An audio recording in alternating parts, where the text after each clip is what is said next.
is. So let's get to Kyrie specifically, and let's get into some of these situations that started it. And the reason why I say that Kyrie Irving is like a modern day Joseph, and if you familiar with biblical stories, the story of Joseph in Genesis, is pretty much Joseph was the son that all the brothers, despised for whatever reason. They was jealous of him for whatever reason, and his he was loved by his dad, but his brothers hated him. And what ended up happening is they end up selling Joseph into slavery. And when they sold him into slavery, he had some hard times. He was living with one guy, and he had to run away from that guy. And eventually he got to Egypt, and he's not in great circumstances. He gets to Egypt, and just because he was so gifted and skilled at something, the Pharaoh saw use in him. So he comes sold into slavery, was a servant in someone's house. As a matter of fact, before he was even sold into slavery, they threw him in the well for him to die. And then someone found him and sold him into slavery. And then he ended up in Egypt as a slave. And then he went from slave to second in charge right under the Pharaoh because he had a gift. Right. And all of those years working with Pharaoh and doing good, Egypt was blessed just because he was there and because he was using his gift in Egypt with the Pharaoh. And then it came to a point where it was a famine in the land, and his brothers and his family members, all wherever they was from, didn't have enough food. They had to come to Egypt to get some food. And then Joseph seen them and was like, those are my brothers. These are the people that left him for dead. These are the people who eventually sold him into slavery. These are the people who probably thought he wasn't even living anymore. And now you see them starving, and you send out a bridge. Hey, I want y'all to come to Egypt and live with me, right? He didn't have no animosity toward his brothers. You get what I'm saying? That was Joseph. That's very similar to what's happening to Kyrie. Kyrie went from Boston. They didn't want him there no more. They ran him out of Boston. He goes to New York. In Brooklyn. You already seen how that happened. Pandemic happened. Vax happened. Tweet happened, and his brothers are just going out and just taking turns, just throwing darts at him and trying to bury this man. Right. And eventually somehow he ended up in Dallas, where everybody thought, oh, it's after this, he's done. He's not going to get a contract. Nobody's going to give him no money. His shoe deal's done. Everybody thought Kyrie was going to be done out of the league. They left him for dead. Mark Cuban brought him over to Egypt or Dallas, and his skill, his talent got Dallas in a very, very great spot right now.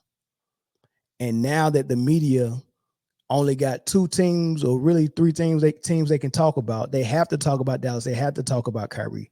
So that's the famine. They need something to talk about.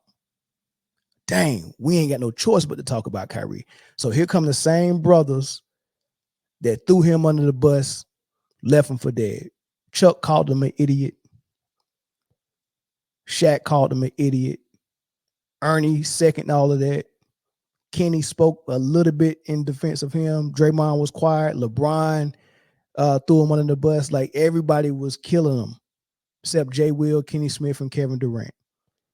All his brothers. Look at their body language. He just showed up, gave everybody a handshake. They tried to act like they was happy to see him. He sat down, just let his nuts hang, got his legs open and balls just out, and he looking at them like a man. Like, I want to look me in my eyes. Kenny Smith, the only one that got his head up. Shaq is right beside him, and he don't even know how to feel. I don't even know if I can look at this dude in his eyes right now. I don't think. This is the first time I've seen him face to face after all the words I've said about him in a negative way. I don't know how this interview is going to go. His head is down. Ernie's not even looking at him, and Ernie's talking right now. Draymond's not even looking at him. Chuck definitely not looking at him. Kenny Smith is the only one who feels confident enough where I can look you in your face and look in your eye. That body language says a lot. That body language says a whole lot, right? So This is the interview. I think after they won game 3, maybe. He came in and did an interview, and the interview went well. Once Kyrie came in and showed them his teeth and was smiling and was respectful and pretty much was like, "Look, man, everything y'all said about me is cool." He even patted Shaq on his shoulder and was like, "Man, hey man, this is my brother from Jersey, man. You know, we stick together no matter what." He said that to Shaq after Shaq threw him under the bus and called him an idiot on national TV. Why are we even talking about this dude? I hate that we got to talk about this dude. He's an idiot. That's what Shaq said over a movie tweet. And here he is extending the olive branch and saying, "Look, man, this is my Jersey brother. We stick together." Right? What a thing to say for somebody and that's what Joseph did. After you look your brothers in the eye years later, after they thought they killed you, and you see them starving, like TNT is starving for who else was they going to interview right here? Who else was going to be interesting enough? Maybe Luka, maybe. But I mean, to get Kyrie, come on. When the last time you seen Kyrie in an interview? Right? So they starving for content. Hey, here I am. I'm gonna help y'all with y'all famine. I'm gonna come up here and I'm gonna brace y'all. I'm gonna brace the streets with my presence. Right? And then they got all bubbly and happy and start talking. I'm like, man, these are some freaking hypocrites, man. Listen to this. Let me get the big question, the elephant in the room. LeBron James is a superstar, widely considered the best player in the world. And look, the reason why I'm playing this, right? The reason why I'm playing this, and let me take this down. The reason why I'm playing this because I want y'all to see how all of this started, right? So Kyrie Irving, I give you the rundown. Kyrie Irving had the media had no negative things to say about him when he was playing with LeBron James and when he was winning with Cleveland. This war with the media all started when he requested the trade away from Cleveland. I don't know if you could remember the climate back then, but the media was so confused. Why do you want to leave LeBron James? He's the best player in the league. Y'all just won a championship a year and a half ago. Why you want to leave LeBron? And they was mad for LeBron.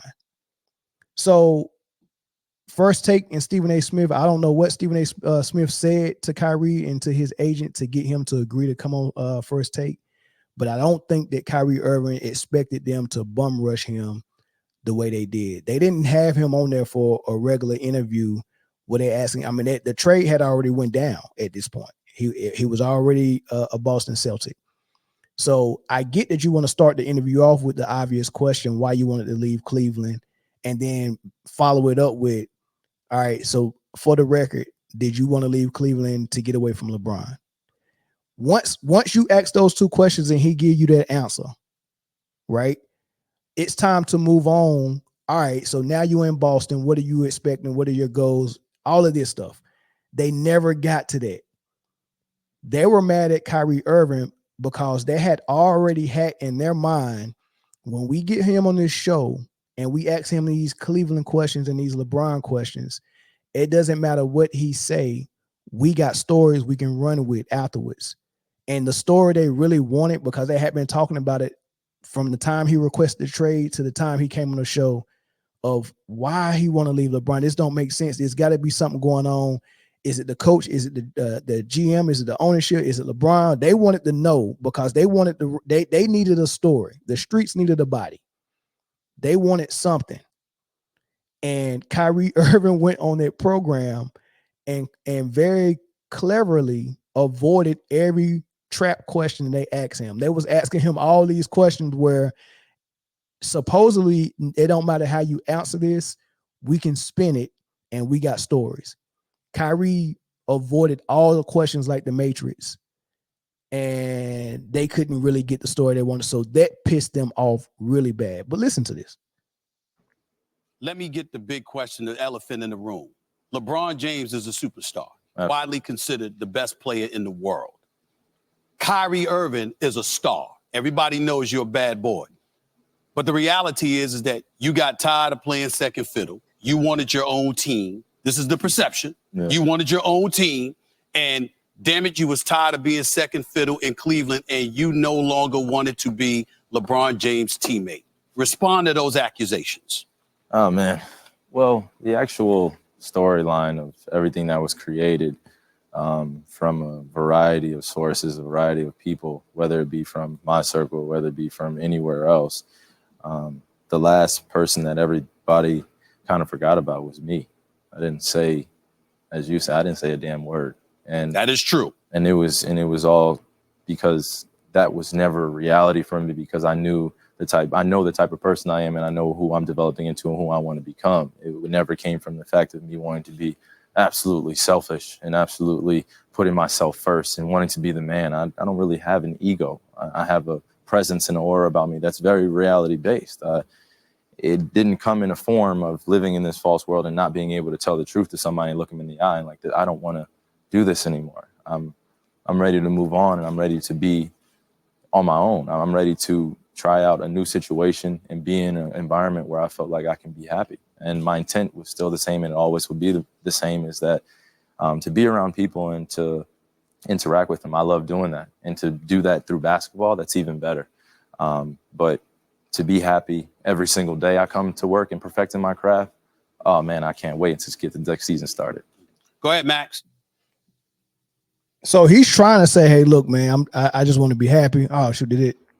Let me get the okay. It restarted, but so he's trying to LeBron James is a superstar. Avoid the trap of what they because he's asking him why you want to leave Cleveland. Didn't have anything to do with LeBron. Knows you're a bad boy. So he gave him a long answer. He avoided saying that it had something to do with LeBron, and he went this way and went this way, and then he came back to saying, I want to be happy. I want to perfect my craft, and that's this is what it's all about. Basically, if you read between the lines, you can just say, man, he wanted a new challenge, and it's certain thing, whatever it is that was internally he had to deal with, that he wanted to go and see if he could accept this challenge and venture by himself and be a team leader. That's not nothing you come out nationally on television and say. As you said, I didn't say a damn word. Right. That's not nothing you say. Like even when Kobe wanted to get away from Shaq, he wasn't out there telling ESPN, I wanted to get away from Shaq so I can see, so I can show people what I can do. That sounds very selfish. Nobody's going to offer that to you so you can write a story about it. I'm not going to offer you that I'm a selfish person, because they were trying to pin that home. You're here in the next questions. It was all because that was never a reality for me, because I know the type of person I am, and I know who I'm developing into and who I want to become. It never came from the fact of me wanting to be absolutely selfish and absolutely putting myself first and wanting to be the man. I don't really have an ego. I have a presence and aura about me that's very reality based. It didn't come in a form of living in this false world and not being able to tell the truth to somebody and look them in the eye and like that. I don't want to do this anymore. I'm ready to move on, and I'm ready to be on my own. I'm ready to try out a new situation and be in an environment where I felt like I can be happy. And my intent was still the same, and it always will be the same, is that to be around people and to interact with them. I love doing that. And to do that through basketball, that's even better. But to be happy every single day I come to work and perfecting my craft, oh, man, I can't wait to get the next season started. Go ahead, Max. Kyrie, glad to have you on the show. Thanks for being here. So I just want to get it straight. So I wish y'all could see Max's face on this, but he couldn't wait, and he's trying to be professional, but he's ready to pounce on him, because they've been, I just want to take this little dude and just shake him, man. Like they're pissed off, and Max thinks that I can corner him, right? I don't think Stephen A. Smith is actually trying to make it obvious, because Stephen A. Smith is probably the only reason why he took this interview. Stephen A. Smith, I don't know what he told them, but I doubt that he expected this. So Stephen A. Smith is trying to stay true. Like, I'm not going to bum rush you. You get what I'm saying? So he's trying to kind of stay a little bit neutral and professional, but he's going to let daggone Max try to corner him into saying something that's going to be beneficial for all the social media and all the basketball media, so they can run with it. You no longer wanted to play with LeBron James? Excuse me? Did you no longer want to play with LeBron James? I mean, it's not really about wanting or not wanting to. It really just became how everyone turned this into a madness because it was myself and LeBron. If this were anybody else getting traded, I don't think it would have been as big a storyline. Being with that guy was unbelievable. It was something that I will relish in for the rest of my life, because the situations that we came across as individuals and as a team, collectively, we all grew. And when you get to that crossroad in your career and in your life, and you have to make that decision, it's not about necessarily figuring out what the other person's intent is. It's figuring out what your intent is. And when I came to that crossroad and I looked myself in the mirror and I was like, okay, this is absolutely something that I want to do. It didn't have anything to do with not wanting to play with the best player on the planet. It didn't have anything to do with not wanting to be the second fiddle, not wanting to be sunned. And as you like to say, Max, being a second-class citizen, I have no idea what that is, or a second banana. I don't have any idea what that is. But I know that I'm very solidified in who I am as a person, and I always will be that way. Let me ask you this question. Well, hold on, Stephen A. Let me just follow up with that, if you don't mind. Go ahead.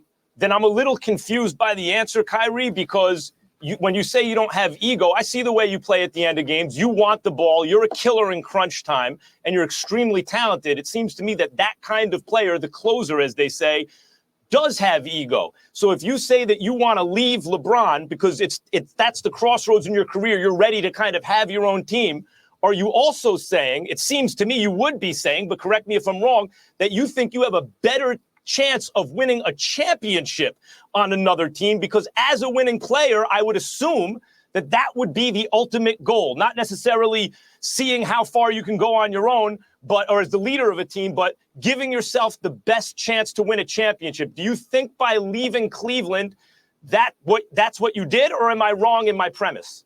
So that's just another way of him trying to get to that story of Kyrie wanted to leave LeBron, because now if you ask him, do you think you got a better chance of winning the championship in Boston than you do in Cleveland?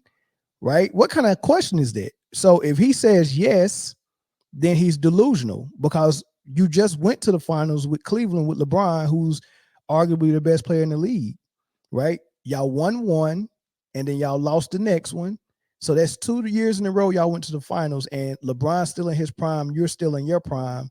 You can't obviously think there's another team other than Golden State that you would have a better opportunity to win a championship with, right? So he can't say, yes, he feels like he has a better opportunity in Boston with those rookies, Jason Tatum and Jaylen Brown. He can't say that. So if he says no, then now that's the trap, because you're leaving knowing that you don't have a better opportunity, which means you're leaving for selfish reasons, which also mean in order for you to be selfish like that, you wanted to get away from LeBron. So they're going to try to get to that Kyrie versus LeBron storyline some way, somehow. And Kyrie Irving won't give it to him. And that's what pisses them off. Well, when you think about the journey, and then you also put things into perspective for what they really are, it's a truthful environment, and I wasn't getting that. And that's where it really stands. Well, when you say it wasn't a truthful environment, is that pointing to the coaching, Tyronn Lue? Is that pointing to GM? Is that pointing to ownership? Just to be clear. No. Okay, that's not at all. No, it's pointing to the perspective. It's pointing to the perspective that I know exactly what I want, and I want to be happy and perfect my craft in doing so. These answers not good enough for them. They can't use this like they want to. They piss, so they keep coming back to that same stuff. That line of questioning is supposed to be done. We already asked you, did you leave because of LeBron? He in so many words, he said no. Next question. Let's go to the next thing. They never got to Boston. Let me go someplace else. Did you speak to LeBron James or talk to LeBron James before you and your representatives met with ownership and let them know that you wanted out? No. Why not? Why would I have to? I'm not saying, no. I'm not implying that you have to at all. Yeah. But he's the best player in the world. He's a superstar. He's considered the leader of the team. Your teammate, who you speak glowingly and very highly about. And if you don't want to play there anymore, even though it was a personal decision, chances are, if you don't speak to somebody about it, they might take it personally. Yeah. Do you care about that at all? No. It's his future, his life. Kyrie, I think that we're forgetting one important thing. thing. I think we're getting one important thing. Okay, sure. Stephen A., as you sit up here, and Molly and Max, as you guys are professionals, I don't think that you owe anything to another person in terms of figuring out what you want to do with your life. And it's not anything personal. I'm not here to tirade anybody. I'm not here to go at any particular person or the organization, because I have nothing but love for Cleveland. Like, I have nothing but love for the times that I spent there. There's nothing about that. It comes a time where you mature as an individual. It's time to make that decision. And there is no looking back from that standpoint.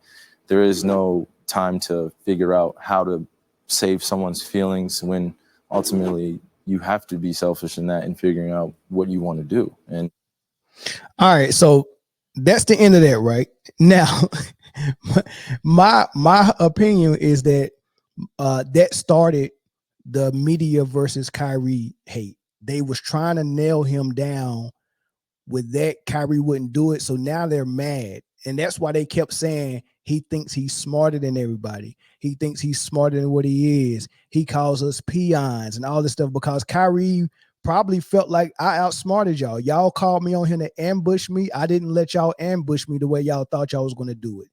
And they pissed off, and they still got their axe to grind with Kyrie Irving. And that's the entire media, because they felt like he embarrassed them. How do I know they felt like that? Because the next day they invited Will Kane on, and Will Kane spoke for everybody in the media and pretty much gave us exactly how they felt about that interview. This is Will Kane. No, it's my job to tell the truth. And the truth of the matter is that Kyrie Irving yesterday brought out a wheelbarrow full of BS, took out a shovel and threw it on this table and expected you three to eat it up with a smile. He condescendingly looked at all of you, especially you, Max, and suggested somehow he's above questioning. The last clip he played said, just respect his decision as a man.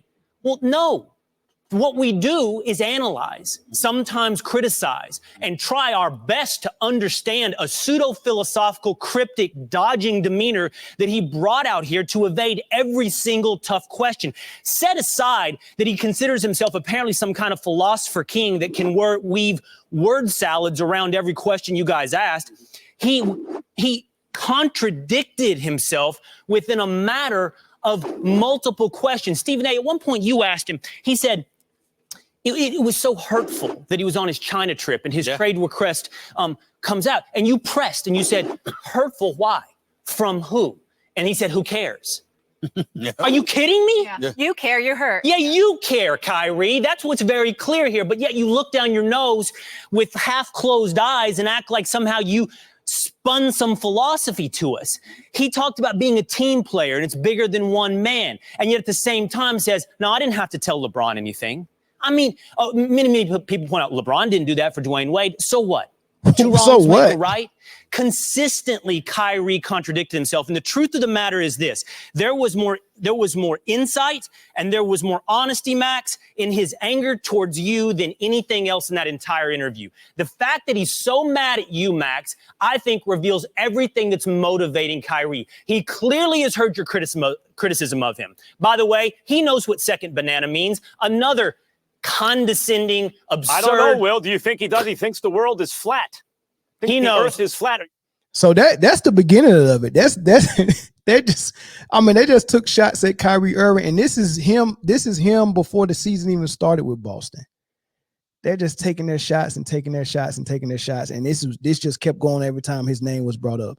There was nothing good to say about Kyrie Irving. And then the season started. First game, I can't remember who they played, but oh man, it was sad because Gordon Hayward went up for an alley-oop, and they got Gordon Hayward from Utah. I think he had made one All-Star. They brought him over there to be the number 2 behind Kyrie Irving. They just drafted Tatum. They drafted Brown the year before, so they got some young bucks. They got Terry Rozier that's up and coming. They had Marcus Smart. They had Al Horford. Like, this team was in a good position, and they came out and they lost Gordon Hayward the first game. And they got out to a slow start, I think maybe 0-2. And then they went on a huge run where they won, I want to say 12 straight, 13 straight. And then, they was like 13-3. And then next thing you know, they like 25-5. And they had the best record in the East. Kyrie Irving was in the MVP discussion. And then Kyrie was playing on that hurt knee that he needed to clean up. And it got to the point where I just can't keep going. I can't keep draining my knee every game. He had to elect to have surgery right around maybe before the All-Star break, right just before the All-Star break. And then, of course, the rest is history. Jason Tatum as a rookie, Jaylen Brown as a second-year player. They had to learn real fast on the fly. No Gordon Hayward. And then Jaylen Brown and Jason Tatum look like really great ball players. They get to the playoffs and they get all the way to the conference finals. Right? So that's how that went. But all while this is going on, the media still don't look at Kyrie, in a positive light, right? If it was something bad that you could say about him, they would say it, right? So that's how that was going, right? But I have been on the record, Ken. So then the next season comes. When the next season comes, you got Gordon Hayward coming back from his surgery, from his bad break of his leg and his knee. And you got Kyrie Irving coming back from his surgery. So what happens when you bring in two guys to be your number one and your number two, and then one gets gruesomely injured and the other one has surgery and misses the rest of the season? And then they come back after Jaylen Brown, a second-year player, and Jason Tatum, a rookie, got them to the conference finals. How do you put that toothpaste back in the tube? How do you tell Tatum, Brown, how do you tell Marcus Smart and Rozier, who play both point guard positions? You're already telling Rozier, hey, I know you were starting. I know you was getting big minutes, but Kyrie Irving's coming back, and he's a top 75 player of all time. Should be. He's an all-star. He's a superstar. So we know Terry Rozier and Marcus Smart expect their minutes to be cut. But what do you tell to these small forwards and these shooting guards and Jason Tatum and Jaylen Brown? What do you tell them about Gordon Hayward? Because now they've shown, obviously, they both better than Gordon Hayward, even when he was healthy. Right? Now, I know he's the vet and he's getting the money, but they've shown I'm probably your better option. And we just got you to the conference finals. Now, that's him if he's healthy. He wasn't even healthy. He's coming back from a leg injury that's not only the surgery and the rehab, learning how to walk again, run again, and then getting it strong enough for you to play. And then now you got to come out here and defend on a high level. And come on, that's tough. And what happens? Brad Stevens brings him back and throws him right back in the starting lineup. Right back in the starting lineup, and takes Brown to the bench and steal some of Tatum minutes, and they confused. Like, we just got you to the conference finals against LeBron. How are we going back to the bench and this dude leg ain't even 100% yet? Well, don't forget Brad Stevens was Gordon Hayward's coach at Butler in college. So it's personal. So that caused a rift in the locker room. What did the media do when that rift got started in the locker room? They blamed Kyrie Irving for it. And despite Jason Tatum being on the record explaining that it wasn't Kyrie Irving's fault, the media still blamed. And still to this day, when they start talking about what's wrong with Kyrie Irving, they still go back to Boston and say he messed up Boston and blah, blah. And it never was his fault. Here's Jason Tatum explaining it. I want to follow up on that second year, that 2018-2019 team, because there's a lot of speculation about that season, about that locker room. And you just said, I think, something to the effect of we couldn't figure out. Why do you think that is? Why could that team never fully gel into what it could have been? It was a combination of, Kyrie and Gordon coming back. And, they were, obviously we know what Kai's capable of, but, Gordon was coming off an All-Star the year before and was and still is, a very, very good player. But then you have myself and JB and Terry that, naturally we wanted more. We were young and, we knew what we just, accomplished and how close we got. We wanted more. We wanted to be, the guys. And everybody was, I think, a little, resistant of, instead of we're all playing for the same goal. We're all going to get paid. We're all going to be all-stars or whatever. And I think life would just be better if we all win, if we win a championship. And I think everybody played a part in in that. I know I did for sure. You know, as bad as I wanted to win, I wanted to be, all right, we all knew Kyle was the best player, but I wanted to be number 2. And you know, I take responsibility for, you know, some of those things. But just looking back on it, especially, you know, the Warriors not even being full strength in the championship, of like, you can't help but think like that could have been us. The key words he said is we all knew Kyle was the best player, but we all was fighting to be his number 2. I'm trying to prove that I'm the Scottie Pippen. Tatum wanted to be number 2. Brown wanted to be number 2. Haywood wanted to be number 2, and the coach gave him number 2 automatically because he got signed to be a number 2. So you got 3 guys that play the same position, all wanted to be number 2 behind Kyrie. Then you got Al Horford, who was a freaking all-star the year before he got to Boston. I'm pretty sure he wanted to be in the mix. And then you got Terry Rozier, who in the playoffs was looking like he was unstoppable. So I know he probably felt like, I might not be able to be the number 2. I want to be the number 2, but at least I can be the getting the minutes. But he's fighting for backup minutes with Marcus Smart.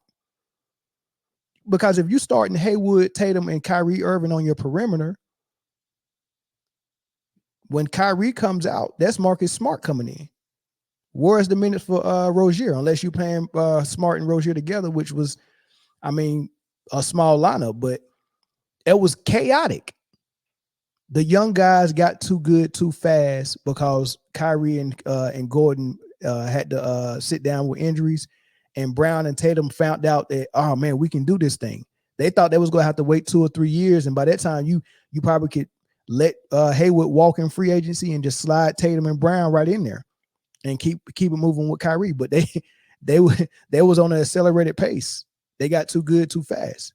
So now they're blame. I know y'all remember this. They blamed Kyrie Irving for Boston.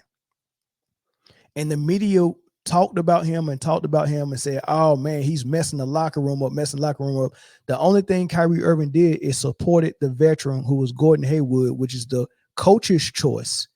And he told the young guys, it's not y'all turn yet. He's an all-star. The coach chose him. It's not your turn yet. Be a good teammate and fall in line.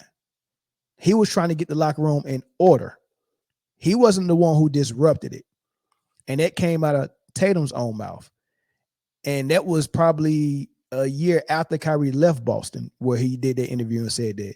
This year, Gordon Hayward was on the podcast and he was asked about it, and he told the same exact story.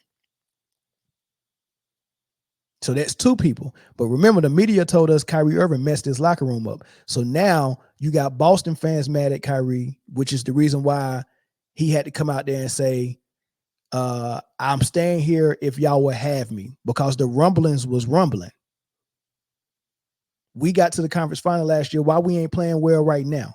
The locker room was broken because people was backbiting and fighting to be number 2 behind Kyrie. He got blamed for all of this. So Danny Ainge had to come out and tell the media, trust me, it's not Kyrie's fault. And Stephen A. Smith knew it wasn't Kyrie's fault, because of what I'm about to play for you is him explaining that he knows not Kyrie's fault, right? But this was also toward the end of the season when Stephen A. Smith was getting word from people in New York for the Knicks that Kyrie might come to the Knicks. He knew he was leaving Boston. He said he might come to the Knicks. So Stephen A. Smith had started to ease off of Kyrie a little bit because he thought he was going to be a Knick. He didn't want to damage his name too much, because I thought he was going to be a Knick, right? Until he found out that they was going to Brooklyn, and then he started ramping back up on him again. But this is him when he thought he was going to be a Knick. But I have been on the record, Kenny, saying this on numerous occasions. I blame Brad Stevens, who I have profound respect for, Brad Stevens and Danny Ainge, because I thought their season went awry the second they insisted on Gordon Hayward being inserted into that starting lineup, knowing good and damn well he wasn't ready. Having said all of that, I also said I wanted to start off this segment because the other day I reported I'm hearing that Kyrie Irving basically wants to go to Brooklyn. He's trying to convince KD to come to Brooklyn with him. Obviously, KD is the alpha dog here. It ain't Kyrie. So if KD wants to stay in Golden State, he stays. If he wants to go to the Knicks, Kyrie will probably follow him, but Kyrie's trying to get him to go to Brooklyn, and that's the fear the Knicks have and stuff like that. So Kyrie's all over the place, but in the end, Kyrie ain't going back to Boston. Wow. Not from what I'm hearing. He's not going back to Boston. And I think a big reason why you talk about these young guys and everybody's talking about what the disruptive force Kyrie has been. I will remind everybody that Boston was flowing and people all over the basketball world were raving about Kyrie his first year there because of the leadership he was showing, the way that they were playing. They were en route to having a successful season before he went down. And obviously they still made their run to the Eastern Conference Finals where they lost to the Cavaliers in Game 7. So that it wasn't like Kyrie's first year was last season. Kyrie's first year was that year, and he was leading them, and they were doing great. This past year, there were things that entered the equation from a bureaucratic perspective, as far as I'm concerned, justifying Gordon Hayward's contract. Brad Stevens, that's the man he coached at Butler in college.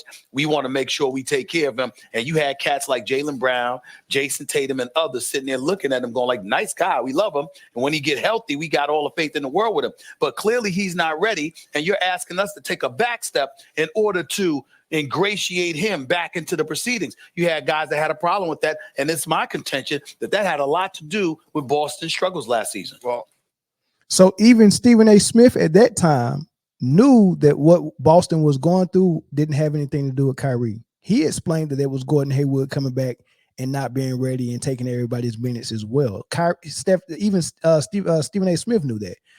But once he got to Brooklyn, Stephen A. Smith was the main catalyst behind when he started to run down this list of things that Kyrie has done so bad. He continues to bring up Boston and say that he messed up Boston's locker room. When he just admitted right there, he knew what it really was. Ain't that unique? Ain't that something else? Like, let that sink in. Just think about that, right? So he knew it wasn't Kyrie. So that's my whole point. It started from this Cleveland thing. They was on him the whole time he was in Boston because they was mad at him about how everything went down when he left Cleveland, and then how he treated them when he did the interview. And then when they started criticizing him so much, I think Kyrie might have tweeted, that there was peons and all that stuff, and that made him real mad. So he had a target on his back from the entire media.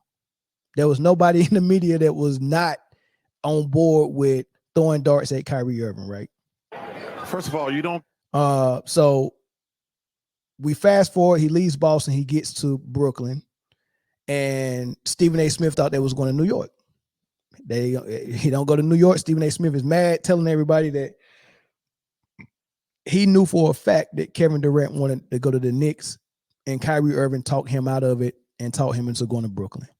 So he's mad that he missed out on the opportunity to get KD and Kyrie in New York, and Kyrie was the reason for it. So he started going back on attack mode, right? And then the rest is history. We know what happened. 2020 come, he don't take the vax, and then everybody started throwing darts at him again, just letting it go on him, right? Here's Barkley. Remember I said earlier, Barkley, said that the vax wasn't the big issue. It was that tweet you sent out with that anti-Semitic movie, quote unquote, right? But here he is absolutely saying the vax is the issue. First of all, you don't get the vaccine for yourself. You get it for other people. No, I'm not saying. Hold on, brother. You said your piece. No, I didn't say you do. I got vaccinated. I can't wait to get the booster. You don't get vaccinated just for yourself. Like Adam said, you get vaccinated for your family first. You get vaccinated for your teammates second, things like that. That's what bothers me about this whole thing. I think everybody should get vaccinated. And let me tell you something, I really am proud of the Nets for putting their foot down, for saying, no, we're not going to deal with this half on, half off. The only thing that bugged me, he's still going to make $17 million sitting at home. I wish they could find a way, if he wants to go on this thing, like, people say he's like Ali. First of all, don't ever compare anybody to Ali. Ali went 3 years without boxing. He was the highest paid athlete in the world. This guy going to make $17 million for sitting at home. But to every person out there, you don't get vaccinated just for yourself. Let's get that out the way. Hindsight being 2020, was Barkley right or was Kyrie right? He's talking about, oh man, you can't refuse the vax, and you being selfish. You're supposed to get the vax for everybody else, right? hindsight being 2020, we know that's wrong, and that's why he said he just brushed over the vax when he was talking about it early, and he was like it was the movie tweet. The vax, man, you can do what you want to do, but that ain't what he was saying before. So he was. You see how animated he is. Like he knew the facts. Like I know for a fact I'm right, and I know for a fact that Kyrie is wrong. Like in situations like that, and you're a basketball analyst, not someone who studies medicine, not someone who studies vaccines, not someone who studies viruses or pandemics or none of that. You're not an expert on none of that. You're not supposed to be discussing this on a scale of that magnitude on the NBA platform. Why are we discussing the vax on the NBA platform? And if you do discuss it, it needs to be very, very light and surface level, not with that much enthusiasm. Like you know what the hell you talking about. And in hindsight being you just loud and wrong. In hindsight being 2020, we know you loud and wrong. And we know Kyrie was right. Kyrie ain't never been sick. Stephen A. Smith almost lost all his Sonic rings. Got the vax, the booster, and all that. Chuck just said, I can't wait to get my booster. Where you want to stick it at, boss? Where you want to stick it? You want it in my shoulder? I can't wait to get my booster. You want me to put my tap dancing shoes on too? Like, I just can't believe, like, that's what he was saying. I can't wait to get my booster. Stephen A. Smith almost got the Sonic rings knocked out of his ass trying to get all them daggone shots. And Kyrie Irving just chilling. Right? Kyrie Irving just chilling. Who was right? Right? So now what does this leave us? Now they got to kiss his ass. Right? Now they got to, they blowing this team out in the halftime. Look like they're going to the finals against the Boston Celtics. Right? Now they got to write stories about him. And they got to be positive. There's nothing, what else can you bring up? Everything that you threw at him and you meant for his bad actually turned out for his good. Now look at him. Everything you said, hindsight being 2020, the lie detector determined that was a lie. All of these things, like, this is ridiculous. This is ridiculous, right? So now we got to talk about Kyrie Irving in honesty. Now we got to talk about him in honesty. So they left him out of the top 75. That wasn't right. He is definitely a top 75 player. The point guards they put in there over him, Dame Lillard and Westbrook, how is that working out now? Right, hindsight being 2020, who Russell Westbrook and Dame Lillard better than Kyrie Irving? They ain't been better than Kyrie Irving a day of their life. Right? You go look at all these lists they made. The Ringer just made a list last year that had Kyrie ranked number 75 in the entire NBA. They had about 10 point guards ranked above him. Ja Morant, Trae Young, Tyrese Halliburton, Dame Lillard, Jamal Murray. They had a lot of point guards ranked above him.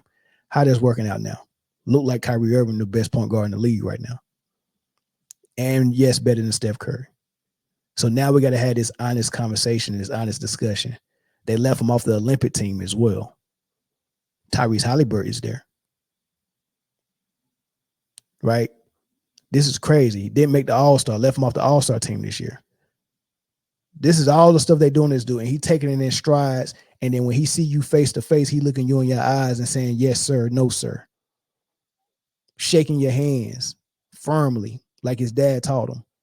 And this is the dude that y'all tried to destroy. Couldn't even daggone hold your heads up when you was talking to the man. Couldn't even look him in his eyes.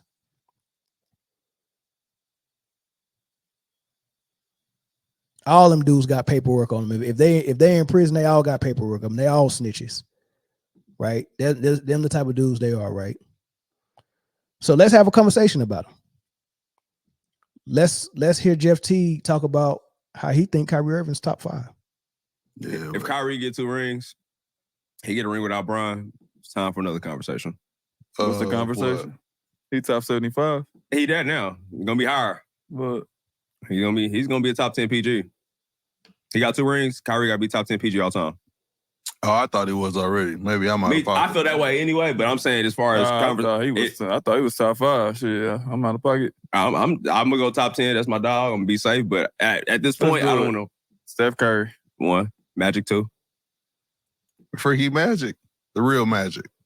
Zeke 3. Oh, I like that. I ain't gonna hold you. I actually like that. Zeke at 3 for sure. Isaiah Thomas gets looked over way too much. No, that is a great one. Because he got rings when it was important. J Kidd. Doing J Kidd in the top 5, I fuck with it. Is this accolade based? Yeah, I know how. No, I'm just going off who I Kidd top fuck 5. with. Oh, okay, because I'm putting Penny in my top 5. Nigga, Penny played for 2 years. Sorry, bro. Are we going off accolades? Because if he didn't, You get saying hurt, your favorite player? like, No, we trying to like compile this. legit. Like Penny wouldn't even say he's top 25. Yeah. I don't know, depending on where you catch him. Pause. Yo, It's crazy. Bro. I did not, bro. We're gonna talk Oh about it. yeah, Penny be wilding. Pause. You're right. Yeah. My bad. Shout out to Memphis. Kyrie probably, if he get another chip, he top 5. He number 5. That'd be fire. We be missing over a lot of people, y'all. We do. No, because CP ain't got no chip. Steve Nash ain't got no chip. We be missing over a lot I of don't people. put no I think, Bob bro. Cousy and nobody like that. I don't want to hear none of that. I ain't no Bob Cousy because I'm taking BD over Bob Cousy. Yeah, I'm He taking. actually ranked number 21. Oh, Kyrie. That's no. who name the I'm just PG saying is right better now. than him? Magic, Steph, Isaiah Thomas, Walt Frazier, Gary Payton, Allen Iverson, Tim Hardaway, Derrick Rose, John Stockton, Chris Paul, Steve turn that Nash, shit off. Russell. Okay, Russ, I do like Russ being top 10 too. Tony Parker, Damian Lillard, Yeah, turn it up. Yeah, that list is disgusting. Jason Kidd, Kyrie Irving is better than Tony Parker. Jerry West, Bro, not a fucking question. Chauncey Billups. He's better than Chauncey He's too. better than Chauncey, bro. Kyrie's one of the best basketball players ever. Yeah, bro. Bro, who was top 10? That's Say Go number from 10 7. on down. If you Magic, could. Steph Curry, Isaiah Thomas, Walt Frazier, Gary Payton, Allen Iverson, Tim Nah, Hardaway, bro. Give me Derrick Kyrie Rose, over Gary Payton and Walt John Frazier. Stockton, Chris No Paul, shade. Steve Nash, Russell Westbrook, Tony Parker. Give me Westbrook over Gary Payton. All day. Give me Westbrook over Walt Frazier. Give me Westbrook over whoever was next. Yeah, Westbrook for sure. Yeah, then give me Kyrie. I'm putting Baron Davis up there. If all them niggas is in there getting it out, I'm They putting just Baron won Davis up championships, there. and they ain't no disrespect. They are goats, but Yeah. I'm taking BD. It's different. yeah. So, I mean, that's them having their conversation about it, but I've always had my own conversation about it. I don't know why they got Steph at number 1. Nobody's better at the point guard position than Magic, right? He's going to forever be number 1. I have no idea how they left Oscar out as well. Maybe they're thinking of him as a shooting guard. I don't know. But my top 5 has always been Magic at 1, Isaiah at 2, Oscar at 3, Steph at 4, right? And that number 5 spot was always open for either J Kidd, CP3, John Stockton, or guys like that. So, however, in light of a better point guard showing up that's obviously better, I'm probably still gonna keep J Kidd at 5. But my number 6 used to be between CP3, Stockton, Nash. I'm leapfrogging those guys. All right, Tony Parker as well. I'm leapfrogging those guys with Kyrie. I'm putting Kyrie at number 6 behind J Kidd, right? And he got the opportunity to move up. So he got the opportunity to move up. But Kyrie is solidified at my number 6 right now. Solidified at my number 6. Magic, Isaiah. I don't understand how anybody can have a point guard other than Magic over Isaiah. Like, I mean, you just can't. He accomplished so much, and he was so good in a tougher era, in an era where he wasn't supposed to do what he did. Not an era who they tweaked the era just for him so he can survive, right? So in a harder era, I got to give the nod to Isaiah behind Magic, and of course Oscar. And then I'm of course going with the obvious guy in Curry at 4 for everything he's done for the game and how good he was as well. Kyrie is just as good as Curry, but his resume is not. So Kidd is at my 5. Kyrie is at my 6. Now, that's my whole spiel on Stephen A. Smith and Kyrie Irving. The phone lines are open. Call in. Give me your thoughts on Stephen A. Smith everything with the history of Kyrie Irving and the media and Kyrie Irving as a top 5 player, all of this stuff, man. Give me a call. Let's talk about it. I really appreciate this endeavor. And I appreciate y'all being here, Eric, man, for sure. Stockton is definitely incredible, for sure. Yeah. Yeah, I mean, it's kind of hard to leave Stockton out, man. I would love to have Stockton at number 5. Man, but J. Kidd's defense, man. I mean, just seeing J. Kidd, some of the guys he was able to defend, man. Like I seen him play Kobe just as well as anybody could. In a playoff game with Penny Hardaway, Sean Marion, Cliff Robinson. It was a couple of guys that tried. I think KJ had just re-signed just for the playoff run, and he wasn't in great shape. But he tried. Like everyone tried to guard Kobe. Nobody could do it. They was trying people that was his size or bigger. I mean, you got Penny, same size as Kobe, but after the injury, Penny's, his athleticism and agility wasn't matching Kobe, so he couldn't touch Kobe at that time. He was still a decent scorer. He still gave them good points. Sean Marion had all the athleticism in the world. I don't know why he was such a mismatch on Kobe, but he didn't stand a chance. They had to put J. Kidd, the point guard, who looked like he ain't got the body to stay with Kobe, who's smaller than Kobe in height. He was the one who did a better job on them than everybody. So just that fact alone, because J. Kidd and Stockton do the exact same thing on offense. They run the show. They assist the ball at a high clip. They're smart. They got a great assist to turnover ratio. They both are scrappy on defense to play defense, but I can't put daggone John Stockton on Michael Jordan and say, hey, man, do a great job. Kidd did that on Kobe. Funky Town, what's up, man? Oh, hold on. Hold on. I ain't even got my Bluetooth in. Hold on. I'm sorry. I'm not. Look, I ain't even set up the way I was supposed to be set up. I'm tripping. I'm thinking I'm over here doing a good show. I'm making so many mistakes. Now it sounds more normal. All right, good. Can you hear me? No, you were on one. Yeah, good, brother. How you doing tonight? I'm good, man. How you doing? I'm glad you got that off your chest, man, because it sounded like you had a little backup, like you were holding on. You were holding on to that for a minute. I hear that. No, I say it like this, man. A couple things can all be true at the same time. You know what I mean? And yes, Stephen A. and a couple of these other dudes are sloppy as all get out. Like they're messy. You know what I mean? They're still, they're like off season. They're still in space. They're talking about whatever's there to be talked about. But the issue with, in my personal opinion, with Kyrie, is he brings a lot of this stuff on himself. Okay, let's hear it. And this is my thing. All right. I started elementary school. They call it primary school in Australia. That joker was born in Melbourne, Australia. Facts. Okay.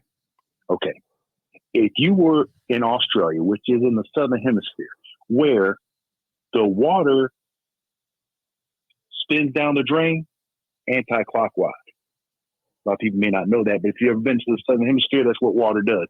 Where we are here in the north, it goes clockwise when it goes down the drain. You know what I mean?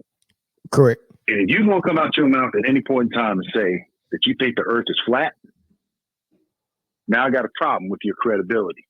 And you're either trying to be provocative for whatever reason, or you just saying things.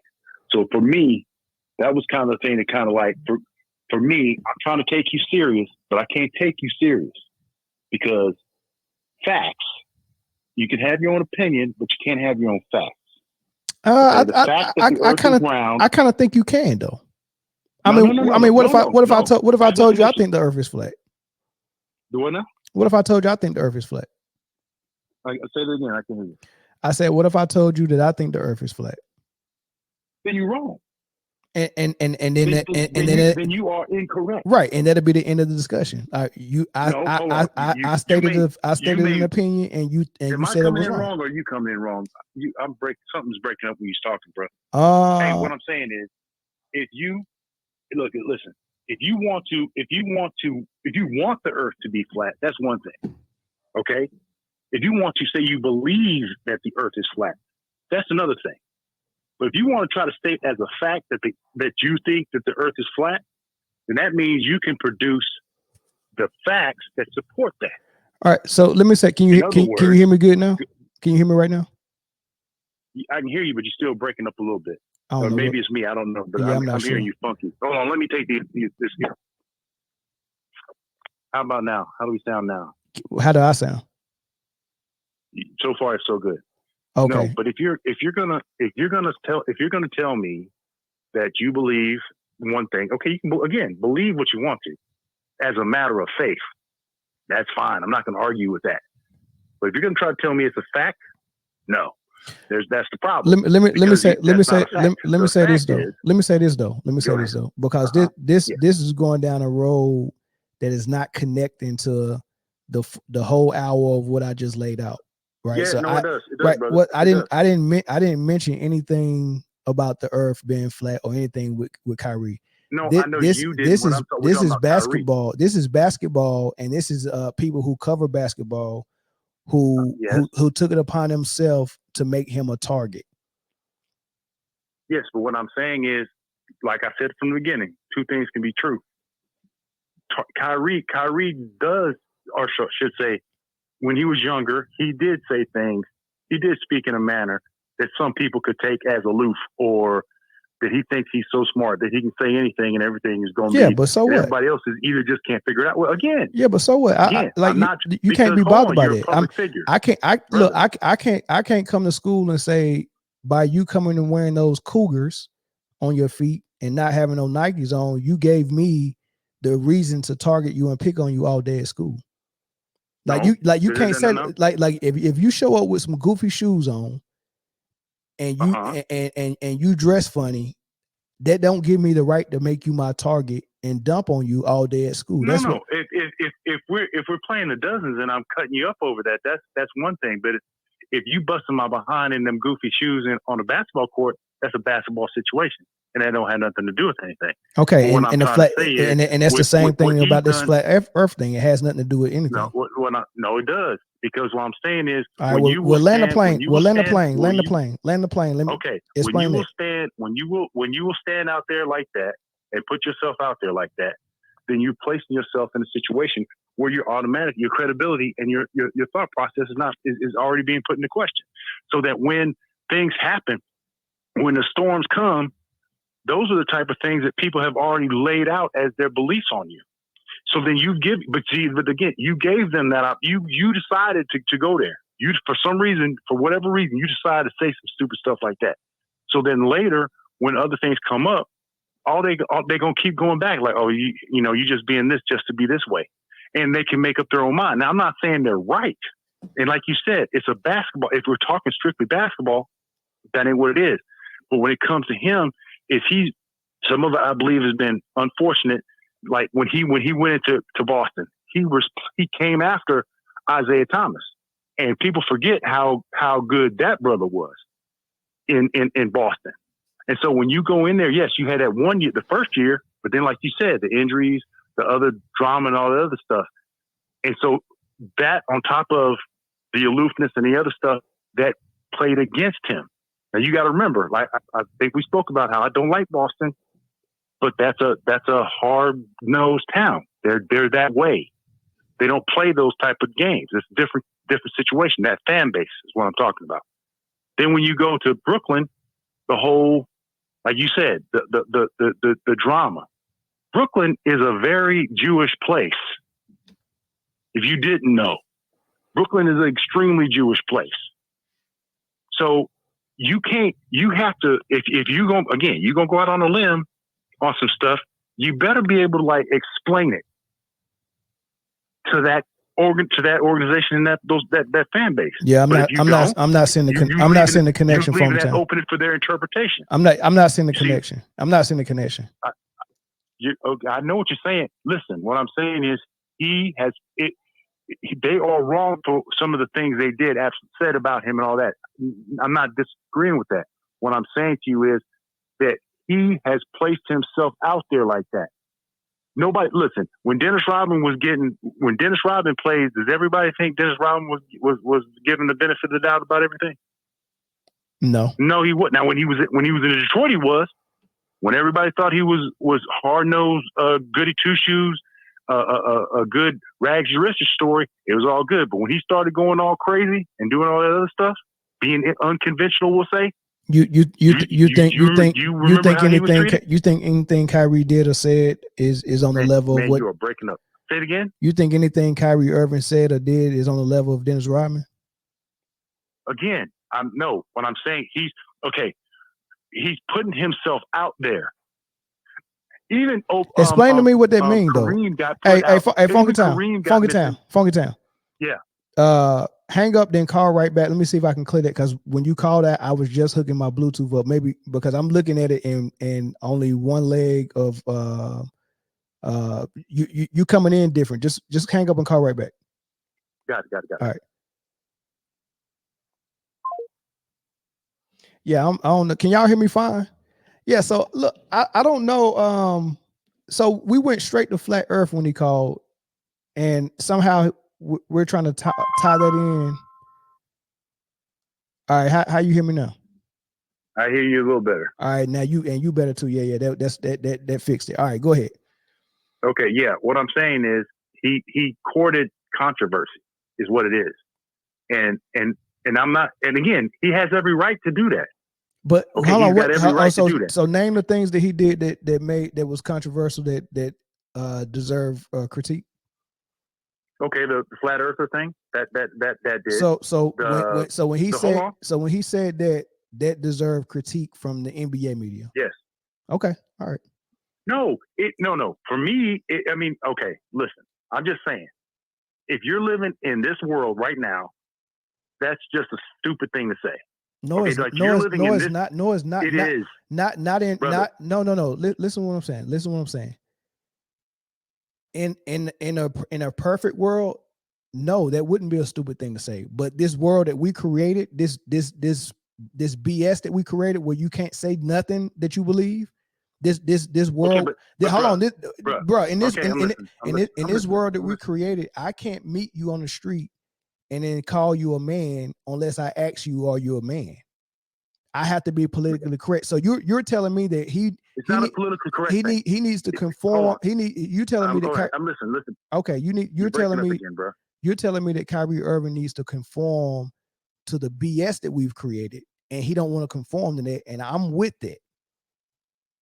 Okay, listen. If we have what's called a lunar eclipse, yes? You heard of a lunar eclipse? Dude, I don't study astrology. I can care less about the lunar eclipse. No, what I'm trying to explain. Do you know what a lunar eclipse is? I do, but I don't. Okay, a lunar eclipse is when the Earth's shadow passes in front of the moon, and it eclipses the moon, versus a solar eclipse, which is the opposite. The moon goes in front of Funky Time. I'm gonna be honest with you. I don't believe in the moon. I'm gonna be honest with you. So this conversation. I mean, this conversation is going nowhere. Like we can't listen. We can't be having. You don't believe in the moon? I don't. I don't think it's a real moon. So there's no point of us having a basketball conversation about Kyrie Irving and we start talking about astrology, we stars, see the moon. and moon. No, I can care less. We see the moon. I can care less. Okay. It's not on the basketball court. If the moon was on the basketball court, I believe in it. I'm trying to answer your question. No, but in this conversation, until I see the moon come down and dribble a ball and score on Kyrie Irving, the moon is irrelevant. It is to the point of the flat no, it's Earth. not. It's not. The flat Earth is not even relevant. But it is. Listen, brother. It's not relevant. If you live in a world where something casts a shadow, the shape of a circle, the only way that you can get a shape of a circle is if a three-dimensional sphere is in that space. But listen to what I'm saying. Hold on. If it was a flat surface that was a circle, it doesn't cast a shadow that way. But listen to what I'm saying. That's called logic. No, but listen to what I'm saying. It's not relevant because even if you can prove that the Earth is round, there's no connection to the treatment that Kyrie Irving got for believing that it's flat. Like you can state all the facts you want about the Earth being round. There's no there's no how does there's the no water connect. how does the water stay Listen, you're not in listening the to ocean me. if it's flat? Wait, you're not listening. There's no Because there's no connection to the earth being round or flat to the treatment that Kyrie Irving got from the media. There's no connection to that. So why are you trying to prove that? Why are we having a conversation about the earth when we're talking about the media's treatment? What I'm saying is, listen, if you're gonna go public and say something as crazy as that, then you're gonna be treated like you're crazy. Oh my God. If you're gonna how should we treat Charles Barkley for saying this vaccine is necessary? Crazy? That we live in a world where we all went to school that happen to have vaccines? No, crazy. Every last one of us. No. But hindsight being 2020, brother, Charles Barkley's wrong, right? Hindsight being 2020, right? Charles is wrong, right? The vaccine didn't. The vax didn't do nothing. Did you get it? Did you get it? Yes. Okay. Yes. And that's why you're advocating for it. But in my life, unvaxxed lives matter. Bro, it's not even about an advocate. It's a fact that I've had my whole life. I've been vaccinated since I was born. When I was in the military, I had to get vaccinated. Have you been vaccinated with a vaccine that's 3 days old since you've been born? Or was this stuff that had been circulating? I had to get the anthrax while I was in the military for a certain mission, and I did. But you wouldn't have got it if you didn't have to. You couldn't deny it. I got it as well in the military. I ain't never. Hold on, I ain't never volunteered to go take no vaccine. we getting off topic, and this is the most emotional I've heard you on the topic, because you can't even let me drive the show as the host, because you're trying to get your point across, and I'm trying to show. I'm not. Listen. If I'm talking and you continue to cut me off, that means that you've been emotional about it. I'm not emotional. Listen, what I'm saying is there's no need to talk about the earth on this conversation, on this topic. It's not relevant. Brother, I'm only answering your question. No. My statement is it's not relevant. What's relevant is everything I mentioned in the rundown. The media's treatment of Kyrie Irving and how they're coming back and backpedaling, and how Stephen A. Smith gave a false, fake apology. Do you have anything to add? Do you have anything to add on that topic? I stated they were sloppy. They were wrong. They were filling air. They were doing that thing. They were doing the bidding of their corporate masters. All that. I'm not disagreeing with you at all. But what I'm saying is that there's two things can be true at the same time. That for some of this he ain't completely innocent. I'll just not say innocent.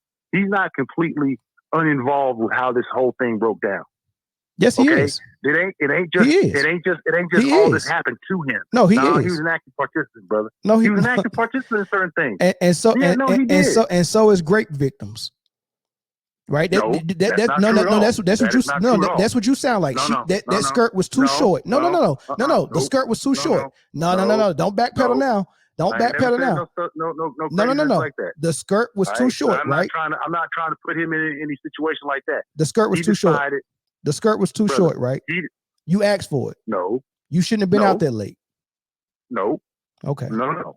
I'm saying that's what you sound like. If you're gonna stand on business, stand on business. He did stand on business. Did he get the vax? He did. Did he get the vax? Did he get? Hold on. Did he get the vax? Did he get the vax? Did who? Did Kyrie Irving get the vax? According to him, no. Okay. Did he backpedal? You know what? Did he backpedal? Funky Town, you gotta let Funky Town. I don't want to raise my voice, man. You gotta let me talk. Did he get the vax? The answer is no. Did he backpedal? No. Did he backpedal and say, I don't believe the earth is flat, I believe it's round? No. Right? Everything that he said, he stood on. He took his punishments and his lumps. He let people talk about him. He lost his contract. Okay. He lost his money. He got traded. He did all of that. He took it on the chin, and he built himself back up. Now, hindsight being 2020, we see who the real men are and we see who the fake ones are. I think that's the net of everything. I agree with you. I agree. Again, in the net, I agree with what you're saying exactly. But what I'm trying to say to you is, he has done things that have put himself out on that limb and put himself in those situations. But why would you mention that at this time Why would this dude go almost 2 years with no incident and get his team to the finals of the NBA? You're breaking up, brother. And then we bring this up, and then you want to say he's not innocent. Why even bring that up? Because, bro, people in our community and other communities, his Native American community, he's so, like the actual facts, people died. Over 1 million Americans died. And you bringing up whatever happened to him, that's one thing. People died. 1 million Americans died of COVID. 1 million Americans died of COVID. 1 million. Okay, and 1 what? million. Did they have? So then, hold on. Did they have the vax? Not because wait. No, They they didn't have the vax, brother. They didn't have the vax. Man, I got a next door neighbor who's a survivalist that would take the vax. They didn't have vax. How many people died? They buried him a year and a half ago. How many people died that had the vax? Because I heard it was more. No, ain't no. Wait. So you studied. So you studied the number of people who died that didn't have the vax, but you have no clue about the people who died who had the vax. That's interesting. Wait. Did you study? Did you study the amount of people who died? Hold on. Did you study the amount of people who died who they said it was COVID related, but it wasn't? Did you study that? Come on, we can't have this conversation. But I appreciate the phone call, man. But I got to move to a next caller and to the next one. Okay. Thank you. All right, next caller. I mean, and Funky Town is one of my value listeners. So don't take that we had a disagreement as anything bad. You know, the only reason why I had to get him out the phone is because I want to get another call in here, and I don't want to go back and forth because I'm not here to have a COVID conversation. Like, I'm not here to have a flat earth conversation, right? I'm here to have a conversation about Stephen A. Smith and all the things he said about this man, now backpedaling and giving out fake apologies. Chris, what's up? What's going on, Mel? What's good? Can you hear me fine? Yes, sir. All right, go ahead. What's your topic, man? You talking about Kyrie Irving and the scrutiny in the media? Sure. I mean, pretty much it started when he left LeBron James to Cleveland. Right. Everybody was trying to figure out why did he leave. And, some people don't think about how toxic it is playing with LeBron. And, just the attention he get when he wins, he get all the recognition. But when you lose, it's your fault. And, along with LeBron trying to treat him like a son or a little brother, Kyrie just couldn't take that.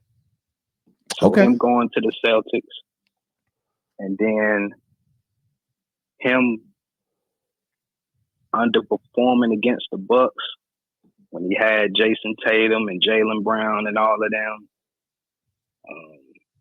They ended up making it the first year without him. And I think they went to the Eastern Conference Finals. Am I right? Yeah, the year he was out there, they went to the conference finals. Yeah. And then he came back, and then they didn't go as far with him, and they made it farther without him. And then he did the "if you have me, I'll stay," which he was pretty much telling the Celtics, like, "Hey, if you guys want me, I'll stay." Right. If you want me. If you want me. Yeah. Right. If you want me. Yeah, so he got the fans wanted him to stay. And then he left anyway. So, of course, how the Celtics, the people in Boston, I'm not saying everybody, but there's them people, let's just say they take the game seriously, I'm not going to be like, oh, everybody in Boston racist. I'm not going to go there. I don't know anything about Boston, but they don't play when it comes to, the Celtics. I'll just say that. Then he started. Wait. Hey, you about to give me the whole rundown of Kyrie? Because I just did it like for like an hour. My bad. Get the point. Yeah, get to your point in like 10 seconds, man. I got you. But pretty much, man, Kyrie kind of had a disappointing career, man, because as far as his talent goes, he could have challenged Steph Curry and Magic Johnson.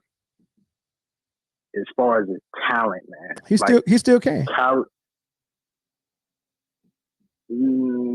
it's kind of too late now because he's kind of older now. I mean, it depends on how you grading it. If you grading it just on paper, then maybe. If you just grading on paper, but if you grading the player, because at the end of the day, he still is perfecting his craft and practicing his craft.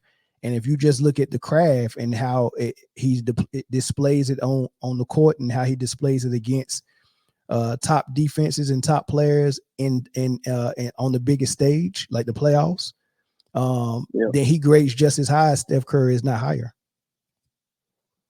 They snubbed him off the top 75, though. Of course they did, but we already know why. They snubbed him. Yeah, of course they're gonna keep snubbing him off everything. They snubbed him off the Olympic team as well. They're gonna keep snubbing him, but they don't mean that you have to take that into account when you're evaluating a player. And then also the way he comes at the media guys, he hasn't been doing it lately, but telling the media guys they peons. A lot of those media guys. He didn't lie, and they are. Yeah, but you can't do that, man. A lot of them, some of those media guys got a lot of connections in the NBA, man. And we seen that they use those connections against Kyrie. That's the whole point of this whole string.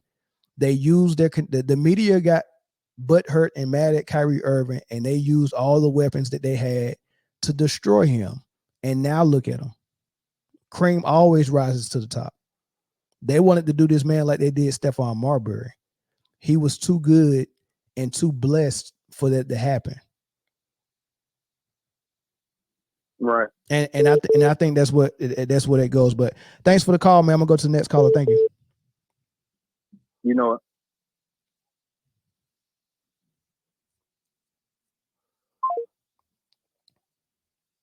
Yeah, Zoe, call back. My bad. I tried to answer just now. Call back, Zoe. I tried to answer just now, but it hung up. So call back. And there was another number from New York that called too. As soon as Zoe call in and I'm done with him, you can call back as well. Matter of fact, I'll call Zoe back. Yeah. But Funky Town, if you're still in the comment section, man,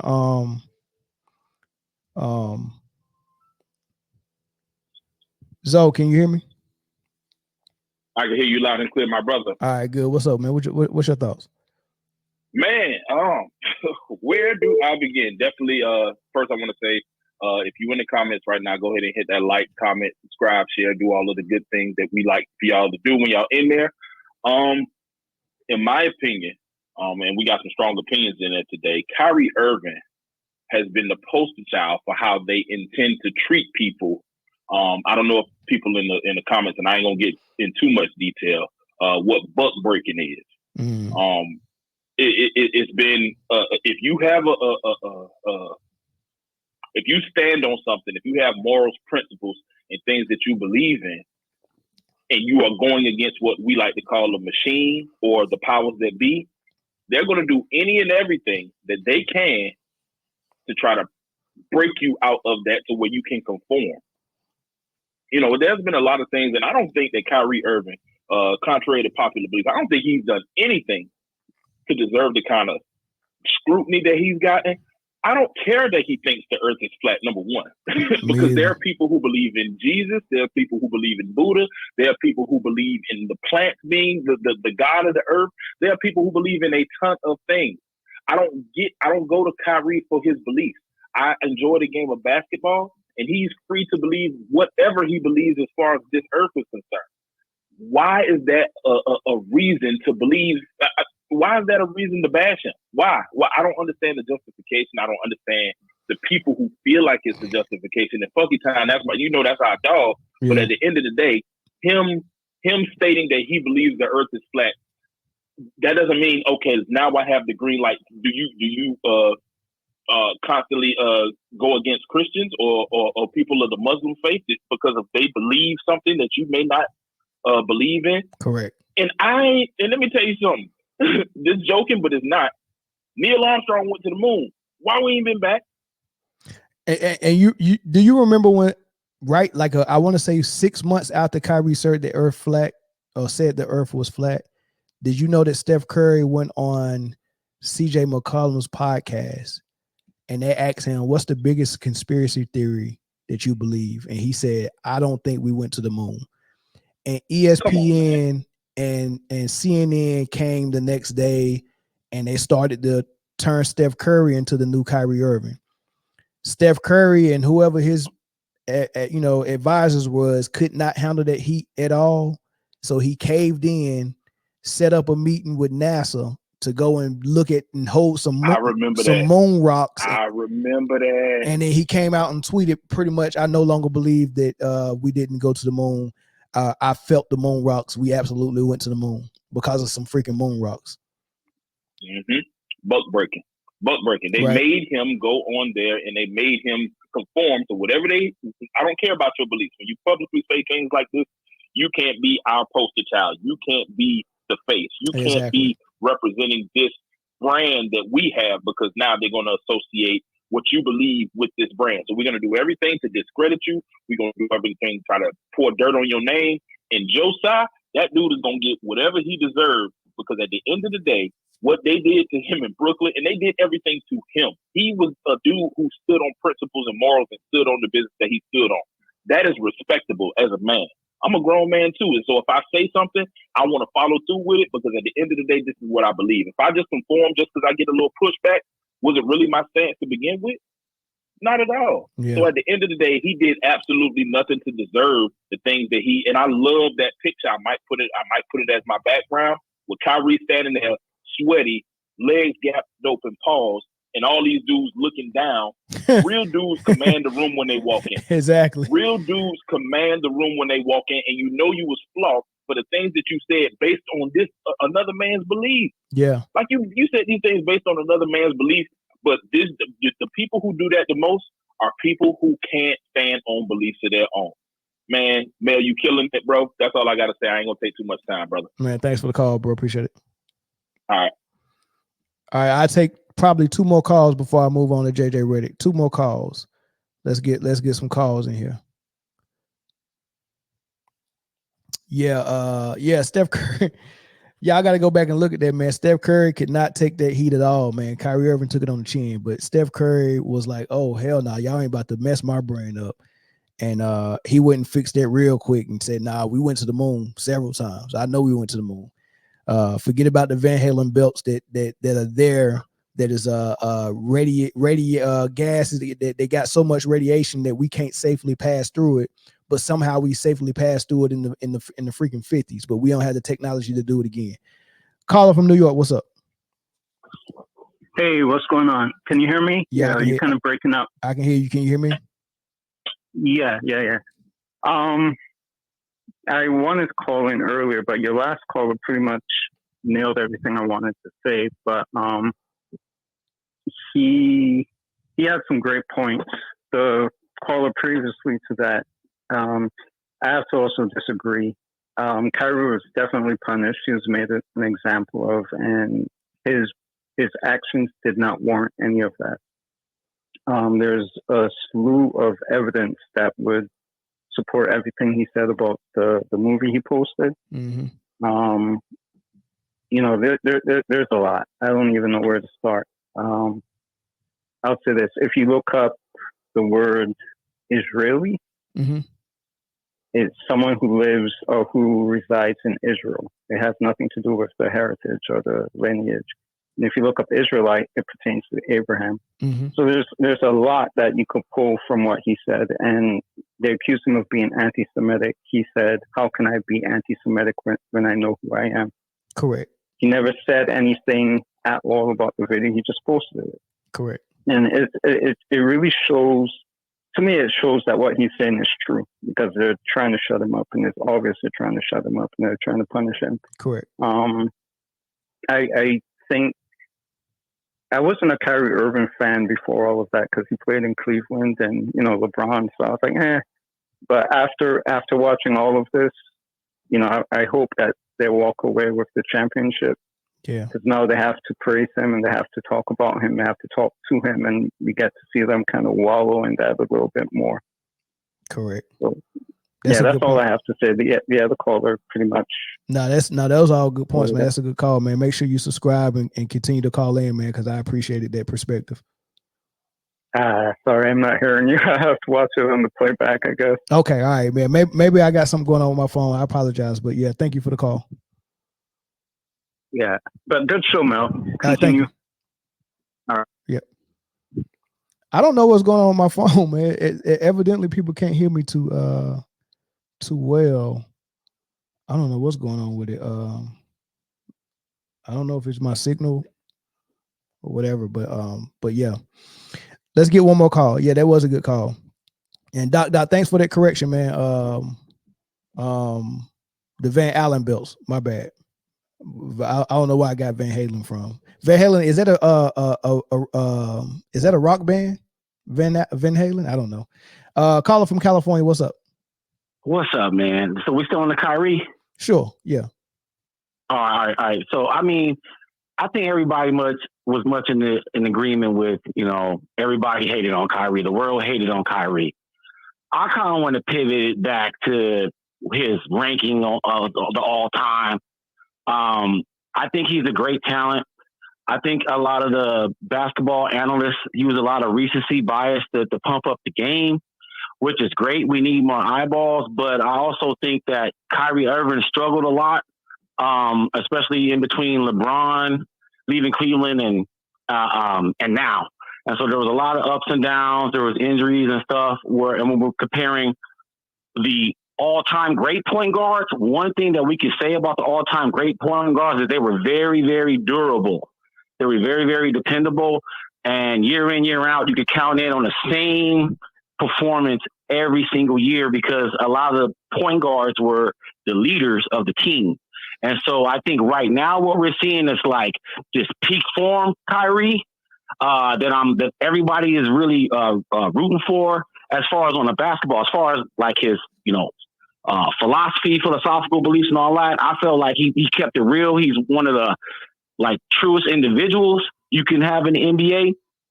But I think as far as a player, he had a lot of ups and downs, and maybe the powers that be has something to do with that. But I think that his performance on the floor does not grant him top 5 all time. No way. I said top 6, and I disagree with everything you said.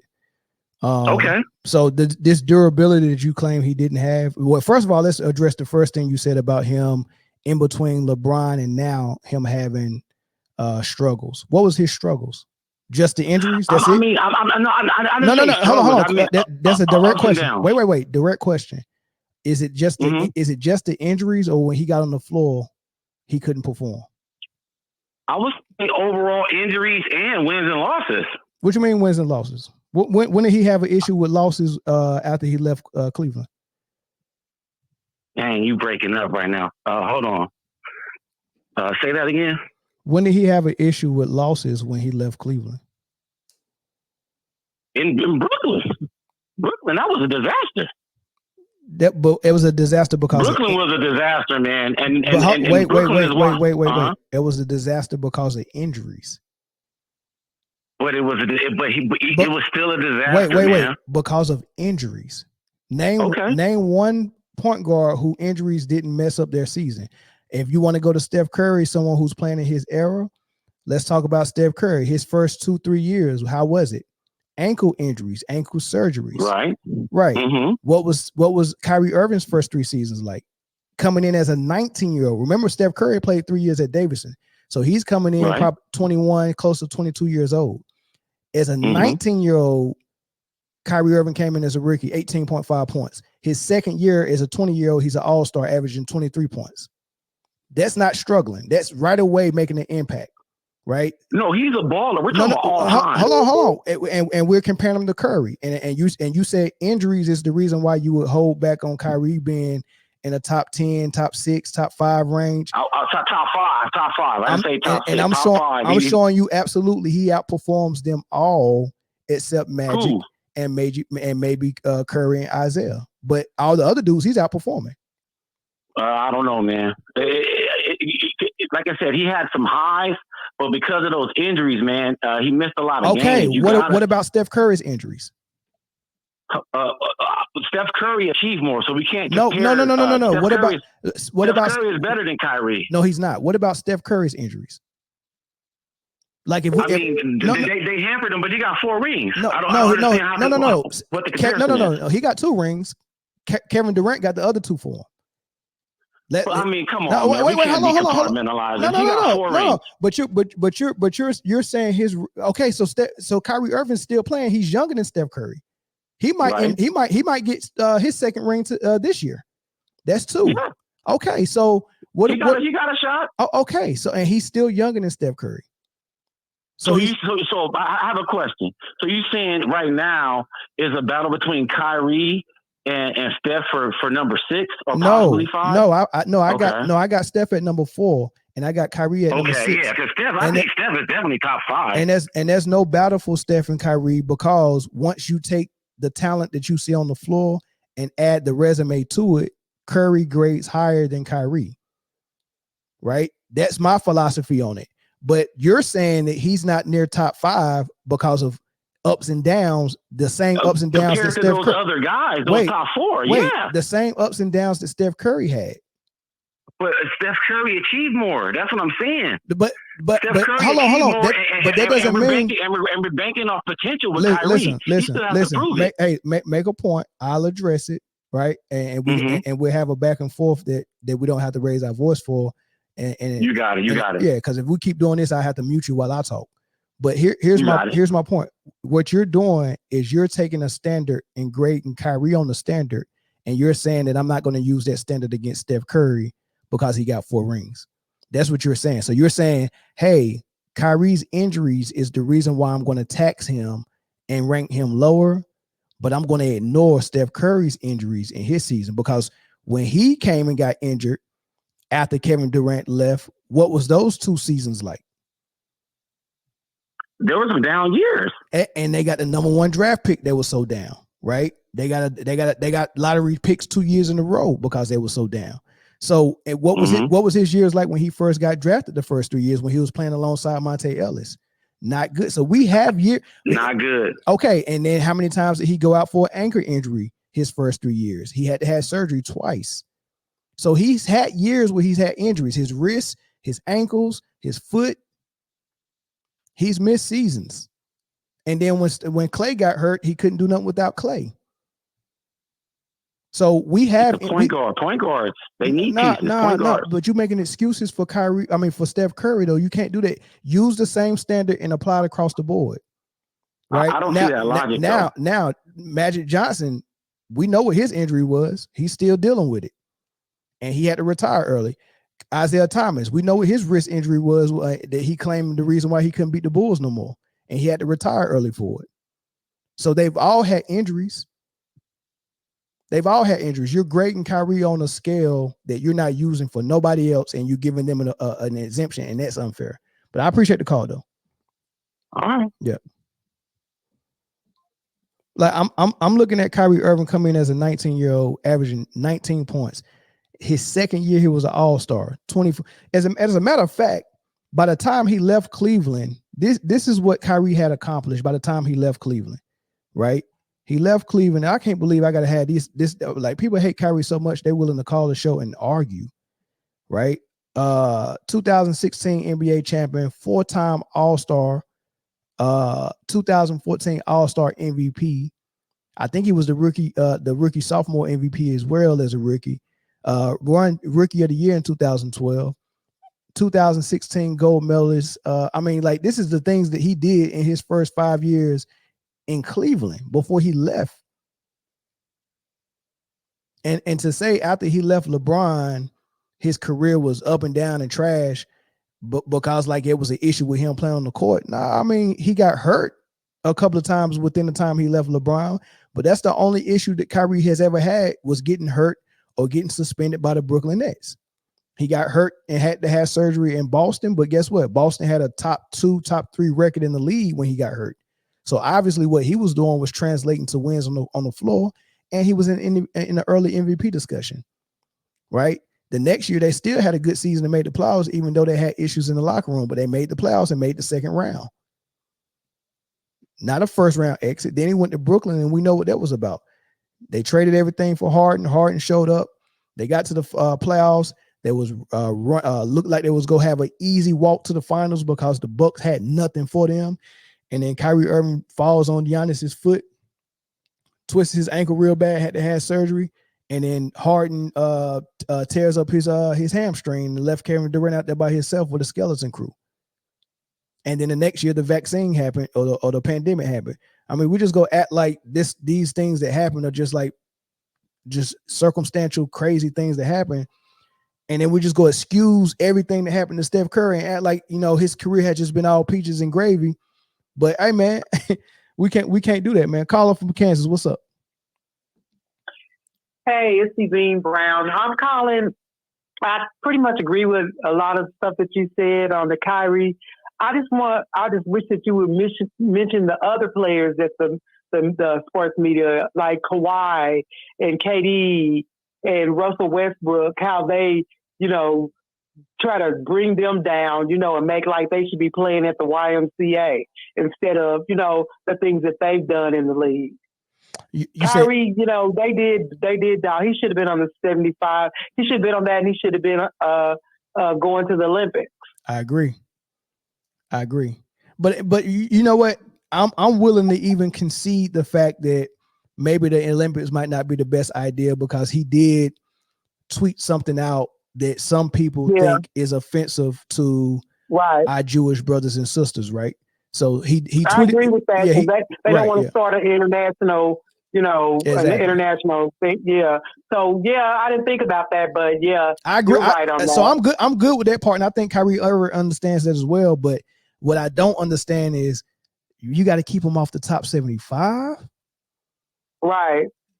And he's way better than Dame and Westbrook, for sure. A lot of the people that got picked before him. Yep. And see, people to me are not giving Dame the headaches that they gave other players, for this year. I mean, what did he do this year? But nobody, they don't bring that up. Yep. And you're right. 100%. It's time for Dame to start getting a lot of flack. But I mean, I'm not the type of dude that's go, just try to trash a dude, because I understand, look, man, he just got to a squad and playing with Giannis is not that easy because Giannis has a particular style of basketball that he has to play. And that's hard. That's hard to adjust to, man. Like Giannis can't adjust because he don't have the skill set to do something different than what he was already great at. You know what I mean? So I appreciate that though. Thanks for the call. Thank you. Yep. All right, last one. We'll take one more. Get through these comments, man. It's just hard for me to listen to. Like at this point, why are we still trying to slander him for stuff? Like, I mean, the flat Earth stuff and to say, nah, man, he's not a top point guard, And I didn't say top 5. I said top 6. It's 5. It's 5. I put above him. And before this season, I didn't have enough ammo on his resume to even justify putting him top 10. I think I do now. Right? Caller from Rockford, Illinois. What's up? What's going on, man? What's good? What's your thoughts, man? Big fan of the show. Definitely a big fan of the show. I'm watching you live right now. Man, I appreciate it. I appreciate it, man. What's your thoughts? I agree with you, bro. Kyrie just took a lot of flack because of the fumble that he posted on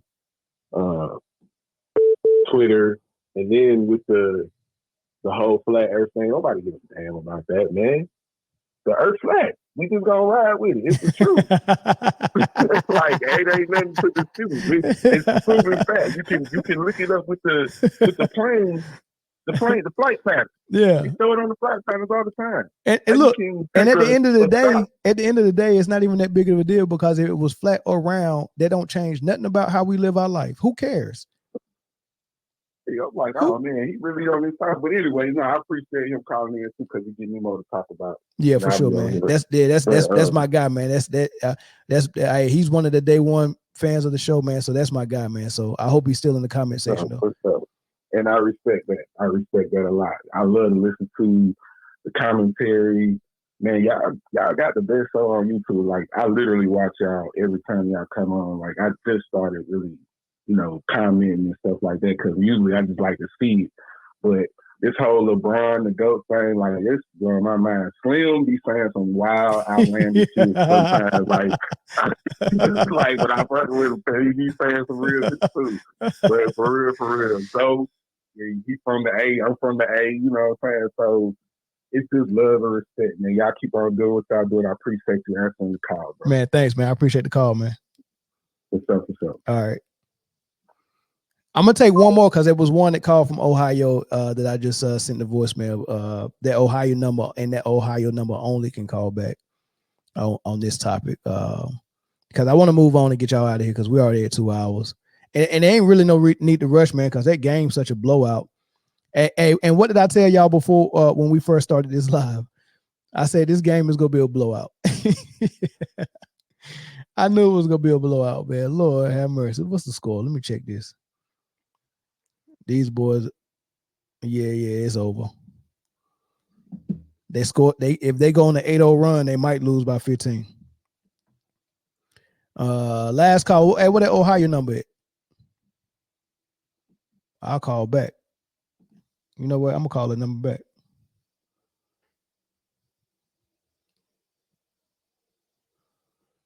Yeah. Let's call it back. Who? Hey, Zoe, do you think anybody got cooked today? Did I get cooked? Did we put anybody in that pot? We got any anybody got grilled extra crispy? I don't know, man. Yeah, that Kyrie Irving slander gonna be it's gonna be tough it's gonna be tough, man. What Cass talking about? Cass, you didn't watch the show if you think I said something about Game 7 too. I done said 17 times Minnesota was gonna lose tonight. I said that several times. I don't know what you talking about, man. You on that new juice.